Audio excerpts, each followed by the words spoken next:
Hello, and welcome to the latest edition of our Superintendent Update, our chance to talk to Superintendent Eric Conti about what's kind of going on in the school system, and as we enter this new semester, sort of like where we stand and what's looking like it's going to come down the pipeline. Eric, thanks for joining me today. Rich, Happy New Year. Happy New Year to you as well. As I just mentioned, we finished the first semester. Sort of your assessment of how things went and kind of maybe what was learned from the first part of the school year. I think the first semester went as well as could be expected and better in some cases than we expected. I think one of the lessons learned was that preparation matters. I think a lot of the work that people put in over the summer really helped us. I think the level of compliance that we've seen from students and staff in regards to safety protocols has been, again, a pleasant surprise. And I think one of the reasons we've been able to stay open for in-person learning as long as we have is because of the compliance and people following our protocols. And so I think in that way it's been really positive. I think on some of the other challenges we've seen is the amount of learning time, the level of distraction, the new routines. We're certainly a different school year than we've have been trying to build towards, Sure. over the decade that I've been here. So I think we've had to, look at how much curriculum we're covering, activities, social emotional growth. We've had to look at that through a different lens, through a pandemic lens, and I think that's been a real learning challenge for us. But there's no doubt that we went into this saying that having Burlington teachers teach Burlington students in person was sort of the highest form of learning that can happen, and I think I'm more convinced of that than ever. So not that remote learning is bad, but I think it's always better to have kids in person in front of our talented teachers. Yeah, absolutely. I think everyone mostly agrees with that. Now I know that there was certain families that decided to go, with the hybrid model or in the elementary schools to be in person. Some went full remote, and then there was the opportunity for them to maybe switch. How's that process going? I know there was a survey that was put out late last year. What kind of feedback are you hearing, and how many people are sort of interested in moving from one model to the next? K to 8, there were relatively few, and I think the middle school has already incorporated the changes they did on Monday. I think the elementary schools are looking to do that after report cards, which will probably be in 2 weeks. We'll make the switch. I think we had probably maybe 2 or 3 at each school, so we didn't have a flood of changes. Okay. Again, we were scheduled very tightly in terms of class assignment, so I think that we couldn't guarantee that people would keep their same schedules or keep their same teachers. At the high school level, I think we did have a larger number. I'm not exactly sure of the number, but let's say maybe 30 plus or so. And the way the high school schedule works is they're going to have individual meetings because there may be conflicts. Some of the electives may not have room. So I'm not sure that everyone, we need to educate everyone on the individual impact on their personal schedule by making a change from hybrid to remote. It's not a seamless change. Right. So given that information, they may decide to either stay where they are or they may want to continue with the process. So we're sort of in the middle of those conversations with high school students now. And do you have the numbers on, is it more people going from hybrid to remote or remote to hybrid? I think there were, if we take the high school out, it was probably almost a break even. Okay. With the high school, I think there are more students who are going remote, but I think what we're trying to convey to the students and families is that if you're a hybrid student, the expectation is that you come to school and you come to class. I think there are some folks who want a hybrid schedule, but they want to experience that hybrid schedule remotely, and that's not an option that we have, and that puts a tremendous burden on the teachers and then on the other students that are actually learning in person. Right. So one of the things that, is a big topic of conversation every year is the standardized testing, especially MCAS. The Department of Elementary and Secondary Education, usually known as DESE, put out some guidelines this week about the MCAS tests. They are going forward with it, but there are some sort of, exceptions or changes. Can you kind of guide us through what they are sort of putting out there? I can tell you the intentions. I'm not really sure of all the specifics yet. Yeah. And honestly, I think they're going to change again in the next few weeks. So I think the state or DESE had good intentions. I don't really agree with their decision. So I think that they didn't want to get out of the habit of state testing, which I certainly understand.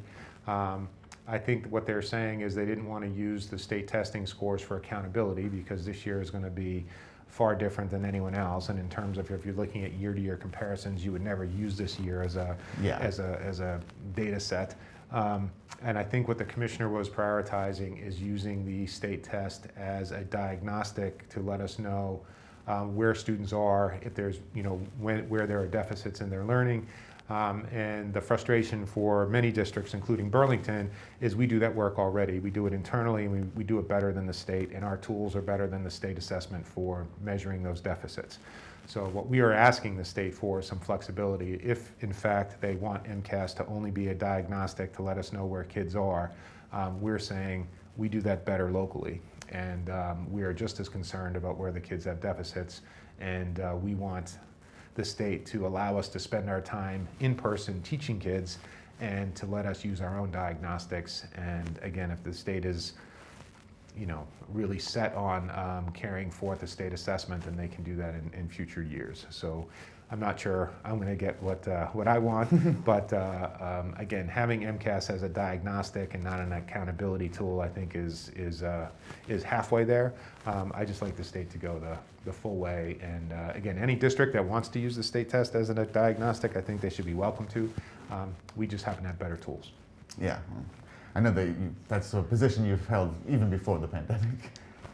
But how's it going to work? So, for example, if a student is full remote and they're going to have to come in for the testing, is that been figured out yet? Nope. So I think that's part of the changes that'll be coming in. And can we allow remote students to take a state assessment at home? I think they've tried to lower the stakes a little bit. So if it's just a diagnostic, I'm assuming they're going to allow us to teach remote students at home.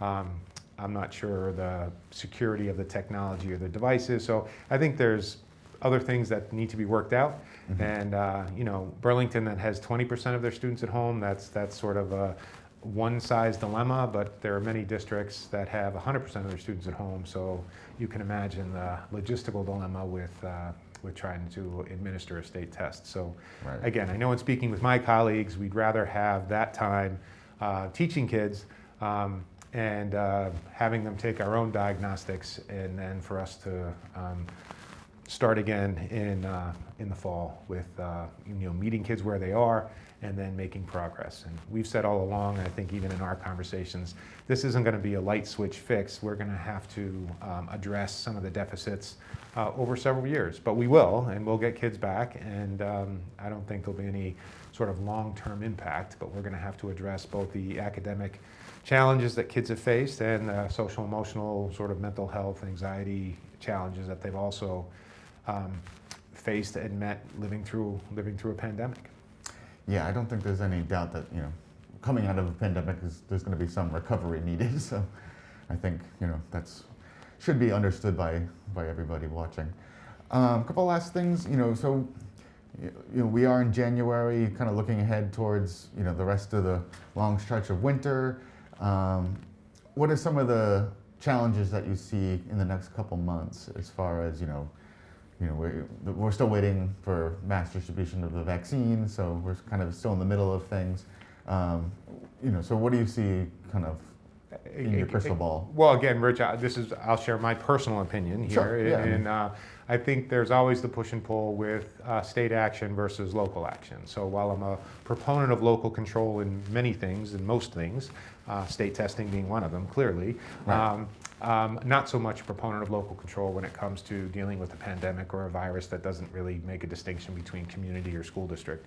So I think the dilemma moving forward is we obviously have higher cases of COVID positivity. The positivity in Burlington itself has increased certainly from the summer, and it's increased across the entire state and across the nation. So I think dealing with that higher level of positivity is a challenge, but we're not seeing the increase in positivity in our schools or school settings. So that's some of the push and pull is we're not seeing that. Some of our surrounding communities are going fully remote, making that decision. We're still in person, so having different communities make different decisions causes the comparisons, right? Why are they closed? Why are we open? Right. Why are you open? Why are they closed? Is there a number? So we're continuing to consult with the Ariadne Group, which is the group from Harvard Chan School of Public Health and Brigham and Women's Hospital. So we're getting, I think, good health advice. We're also continuing to consult with the Burlington Board of Health, and again, they're always helpful. So we're trying to make the best decisions we can. But you asked me what some of the challenges are moving forward in winter is there's no state decision making. So we're trying to do what's best for our students and staff and community. And sometimes when those decisions differ, we are, the comparisons make it really challenging. And I think it just causes more anxiety. It would be great if there were a state plan. And the analogy I'll use, which is probably not necessarily a good one, but when there's a snow day call, we typically talk to all of the surrounding communities. I talk to all of my colleagues. Right. We're all half asleep at 4:30 in the morning. We talk to our DPWs, and we all tend to try to make decisions together, because if it's unsafe in Woburn, it's probably unsafe here in Burlington. And there are situations where that's not the case. So when it comes to the pandemic, we're all trying to consult with each other still, but there are still local situations that make some of the decisions different. And it would be great if the state came in and said, okay, here's the plan, Right. And I think that would be helpful. But in speaking with the experts that we're seeing, they're not telling me that going fully remote actually reduces community positivity. So having schools be fully remote doesn't necessarily help the overall Burlington community lower its positivity rate. And so if that's what if that was a factor, then that would also come into my thinking. So they're really starting to, or they've been really separating out school cases, school positivity from community cases and community positivity. Right. And they may in fact starting to see if schools go fully remote, a negative impact on community positivity, because where it seems that students and adults are safest are in school settings. So it's just a hard puzzle, and I think I'm relying on experts. There are as many opinions as you can imagine on all sides of this. It's not a decision that ever satisfies everybody, but we're continuing to prioritize safety for students and staff, and acknowledging that students learn best when they learn in person. And so I think those are the two sort of driving factors that we have. And hopefully we get through the winter, and I'm really hoping that there will be a state plan in place for rolling out the vaccine, and that they prioritize educators, because I think they should be prioritized. Yeah, definitely. I mean, it's a frontline worker, an essential worker, so definitely. And I think it makes a certain amount of logical sense that, the controlled environment of a school where there are all the protocols in place, rather than having kids who knows where outside of the schools, maybe mingling without so much supervision, it sort of has a certain logic to it that, keep cases down by having them in the building. For the last thing, I just wanted to kind of switch gears a little bit and just sort of go to just an update on the Director of Diversity, Equity, and Inclusion. I know that there was talk of a subcommittee to kind of come up with the job description and the hiring process. So how's that whole endeavor going? I think we're making great progress. So the job was posted prior to the end of the year in December. I think to date we've had about 33 applicants. I think wow. some of them have been very strong. I think Mr. Larkin, Patrick, is putting together a hiring committee. I think the posting will close, I think, January 19th or something like that, and then they'll start to go through the applications and start to bring people in. So I think the process is moving right along. I'm very happy with the pool of candidates that I've seen, and I also think that we have a clear need that's been defined by our community, and certainly students in our community, supported by some staff and some parent groups, and ultimately by town meeting. But I think nothing would sort of demonstrate a greater need than what we just experienced, yesterday, where there were, huge inequities that were visible to everybody, occurring with how different groups have been treated or interacted with in similar situations. So I think we have to. I think the need is clear, and I think it was clear before yesterday. But I think yesterday was a hard day to watch and to see, and to imagine seeing that through the eyes of students, or even for younger children. I think I was a bit angry and heartbroken at the same time. I don't know how to explain what I was feeling, but hoping some additional resources will help us navigate and have our students of color navigate some of those same feelings, or feelings that they have that are even obviously very different than my own. Yeah, yesterday was a striking contrast in how authority responds to one group of people versus another, and I think that really came out very starkly. Yeah. All right. Well, that's all the questions I had for you this month, so I'll let you off the hook and get back to what you need to get done. But I appreciate you coming in and spending some time with us here today. And again, Rich, thank you for this time, and I just want to make sure I sort of end with gratitude. I think the reason that we've been able to keep our schools open as long as we have is the kids have been fantastic. I think our staff and teachers have been, outstanding in terms of following our protocol, and I think our community has taken the precautions very seriously. And I think the better job we do as a whole group allows schools to stay open longer in terms of mask wearing, social distancing, hand washing, and sort of the regular protocols as we wait for the vaccine to sort of come in and have more and more people vaccinated. But we see the light at the end of the tunnel. I know people are working incredibly hard, and this isn't a year that I'd like to replicate in many aspects. I think there are some that are positive that maybe at year end we can reflect on. But I think I'm looking forward to 2021 and getting back to a more normal schedule and routine.